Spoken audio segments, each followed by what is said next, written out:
Hi everybody. It's been a little bit since I made a video, but I figured it was time I made one. My first bit of news is the camera's finally paid off. I made my last payment on Friday, so the Hero 5 is now mine. I don't owe anything on it. All I have to do now is find a better microphone for it. And I don't know how long it's going to take me to secure that, because I have to wait and see what my money looks like. Quick update on the vehicles. My Forester broke down and I had to sell it. I couldn't afford the repair. That did make things a little better though, because I was able to get rid of the parking space storage and upgrade from the 5x5 storage to a 10x10. And I'm now paying about half of what I was paying for the 5x5 plus the parking space storage. So that helped. In addition, I put a advertising sign from Firefly on my car that is paying me $300 a month just to carry the sign around. That is offset by additional gas costs, because the sign weighs 90 pounds and it's not aerodynamic, and it does cause me to use more fuel to go the same speed. But overall, I'm still making more than I was with just Uber, so that's helping. Overall, I am doing better. I had actually gotten where I was starting to pay down my credit card, and then my air conditioning messed up. And I took it in to the dealer. It cost me $1,000 to replace the compressor. I couldn't believe it. $1,000 to replace a compressor. Compressors for air conditioning systems on cars have been around for 60 odd years, and a compressor costs $1,000? That's just stupid. Anyway, I didn't have a choice. I need the air conditioning working in the car. So I paid it with the credit card, and all the gain I had made paying the card down was undone, and the total was pushed back up, and now I got to start paying it down again. And that's not the end of it. When they were repairing that, I told them about a couple of small issues I had with the transmission. It wasn't broken, but the warranty was coming close to expiration, and I wanted to make sure if there was anything wrong with it that I got it fixed before the warranty ran out. So they told me they were going to need it for a week. So I had to take the sign off the car, and I had to take the Uber trade dresses out of the windshield in order to ensure that an inspector did not deny me the warranty coverage because of it. So I had to do that, and I did that last Friday. And Monday, yesterday, I took in the car and put it in to get it checked out to see if there was anything wrong with the transmission. They told me yesterday afternoon that there were metal shavings in the fluid, and the fluid looked like it was burned. So they're replacing the transmission under warranty. The good news is, instead of being a whole week, they're telling me it should be ready by Thursday. Thank God. I'm only missing, well, actually I missed Saturday too, so it'll be 4 days of work that I missed total instead of a whole week. So I'm thankful for that. That said, I am not very thrilled with the fact that I'm still not doing well on money. The income with Uber is just still barely covering the bills. Oh, and there was one other thing with the car. When I took it in, when they were telling me about the transmission problem. Oh no, this was yesterday, when they called me to tell me that they had figured out there was a transmission problem. They tell me that the car is throwing another error for the collision detection sensor in the front bumper. I had the collision detection sensor in the front bumper replaced at 20,000 miles because it went bad. Now they're telling me it's starting to go bad again, and it's not under warranty now, and they want me to pay $900 to replace a sensor. I told them I can't afford that and I'm not doing it. So it was working, so I just have to put up with it and hope that it lasts a while before it starts going bad on me again.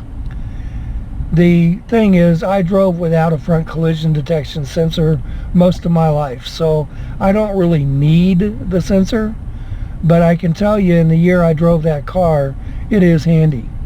There were times that it was able to clue me in that the car in front of me was slowing down faster than me before I knew it. That said, I haven't had any close calls, so it's just been good to have as a backup. But I can live without it again. But the drawback is you can't totally disable it. When the first sensor went bad, I looked in the settings in the car and it allowed me to disable it, but it only stayed disabled as long as the car was running. When I shut the car off and then started it back up, it became active again. So I had to keep disabling it repeatedly every time I started the car up. And that's the only thing that's really bad to me, is because I should be able to disable it and have it stay disabled until I decide to re-enable it. I don't know why they made it so that it only stays disabled until you start the car back up. That's stupid too. And $900 to replace that sensor is stupid too. So I'm not really happy about that. And as good as this car has been, and as much as I have liked having it, I'm not very happy with Nissan. Right? But I can't just blame Nissan. From where I sit, you're going to run into this at every car dealer there is for every brand of car there is. These days, everybody nickels and dimes you to death on everything, and nickel and dime isn't the right word anymore. Now, they take 2 arms and a leg every time that you need something done. Okay? It's getting ridiculous, and I don't see how anybody can afford this stuff. Okay? I just don't understand it. I do understand that if I have to keep throwing money out on a car like this, I'm not going to be able to keep the car. At some point I'm going to have to say, that's it, I can't do it anymore, and walk away from it. The problem is I can't just walk away from it because the act of driving Uber has put me in so much hock that I've got too many bills to pay just to keep the car and just to keep it going. The car payment is still $540 a month. Getting it refinanced has been a joke. My insurance cost, because I don't have the Subaru anymore, went down by almost $100, but I'm still paying $272 a month for my insurance on the car, and I have to renew the policy every 6 months, and they raised the rate every 6 months, even though I have not cost them a single penny. So I don't know how long I can keep this up before I have to say I can't do it anymore. Uber keeps talking a bunch of crap.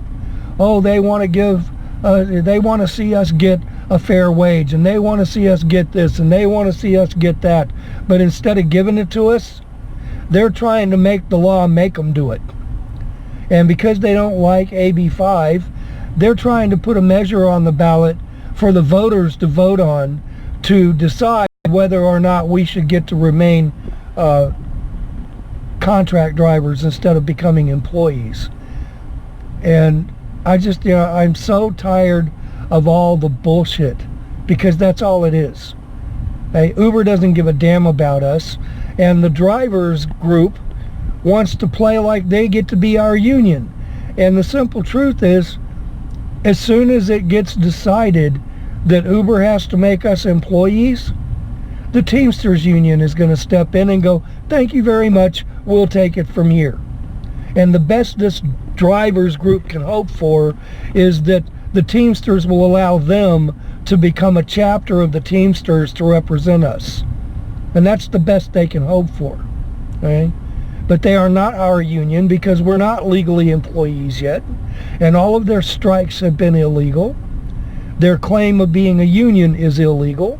And I'm really surprised that the federal government hasn't stepped in yet and said, stop it, or you're going to go to jail. You know, I mean, it is a violation of federal antitrust law. But apparently the federal government doesn't do shit while they wait for a state to make a decision. And then maybe they'll step in. Maybe. Don't know. At any rate, as far as I'm concerned, I've seen the handwriting on the wall. And if I can't figure out something else to do, I am going to be screwed. At some point, I see myself driving back over to the Nissan dealer, parking the car, handing them the fobs and the title and everything else, and saying, it's yours, goodbye. And just walking away from it. Because if I take it back to them, there is no repossession. They can't repossess it from themselves. And if I walk away from it and say, here it is, you know, whatever's still owed on it makes it still your car, so guess what? It's your car. Nice. Goodbye. Okay? They can't do anything about it then because I gave the car back. Okay? Will it hurt my credit because I walked away from it? Probably.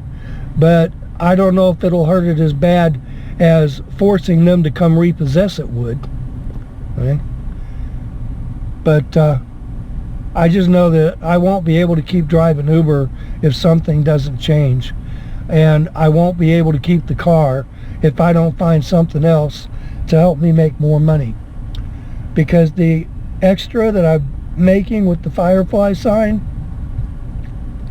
isn't enough. I still can't save enough money to get an apartment and get off the street. I still can't save enough money to get ahead. I'm still living from day to day and from paycheck to paycheck.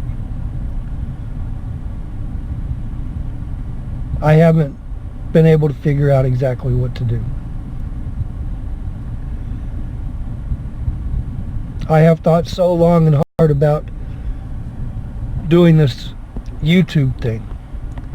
But I've been watching a lot of different YouTube channels to get an idea of what is really involved in having a successful YouTube channel. I don't think I have what it takes. They have a theme. I don't have a theme.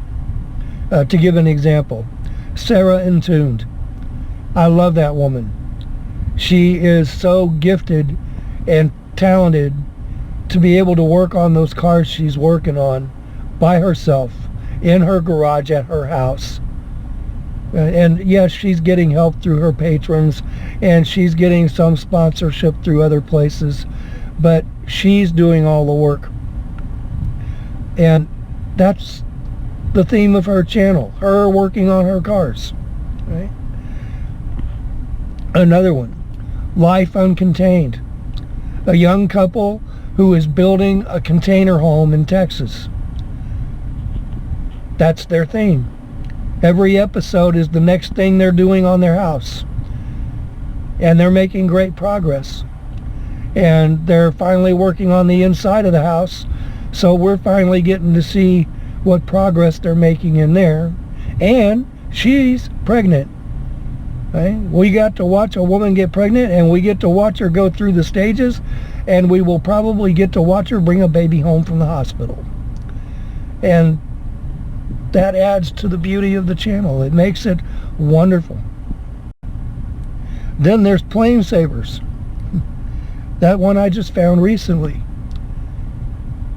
They are a group out of Canada, a company called Buffalo Airways. They have a TV show on the Discovery Channel, I believe it is. No, it's not Discovery. It's, I can't remember what channel it's on. Anyway, it's on a cable channel. It's called Ice Pilots. I've never seen the show. I had never heard of it until I found Plane Savers. Their theme is they saved a DC-3 from being scrapped and restored it and are turning it into a usable plane. They use planes like those in their business, and for good reason. I suggest that any of you that are interested watch any of them.